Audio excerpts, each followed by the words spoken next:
Welcome. Today I'm here with Erica. She is a clinician here at Mayfield Counseling Centers. And today we're going to be talking about how we respond to someone's sexual trauma. It's time for your Monday Minute.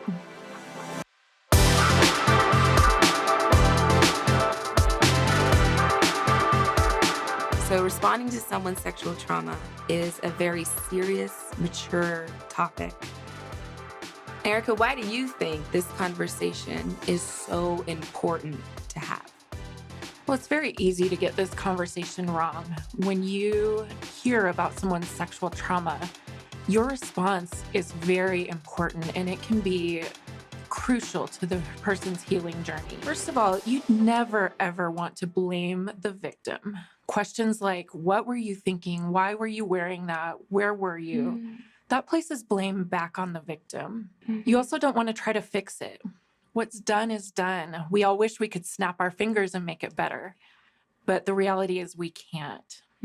So what should you do in that moment when someone tells you about their sexual trauma?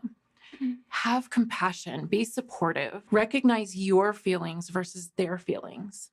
Now is not the time to deal with what's going on inside of you, although that is important. Right now is the time to recognize their experiences and their feelings. If you need to later on, go ahead and get counseling for yourself or support for yourself to deal with what you've heard. But in this moment, respond to your loved one's experience. And finally, be present with them for their journey of healing. If they need support getting counseling, support groups, reporting, any of that, be there for them. Those are some great ways we can respond to someone's sexual trauma when you first hear about it. Oftentimes when someone has experienced sexual trauma and then shared that information with other people, it can have a really negative reaction or response.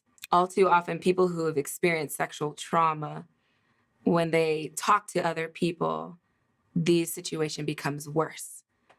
There's a lot of shame or blame that's involved. And instead of responding with empathy, love, care, and compassion, people just tend to attack the victim. Yeah, so Sienna, in my counseling practice, I've actually heard people say the response I got when I told someone was worse than the event itself. So it is so important when someone comes to you to respond well. Think about empathy. How would you feel if you were in their shoes? How would you want them to respond to you? Often that'll mean things like honoring their trust, keeping it confidential if they ask you to.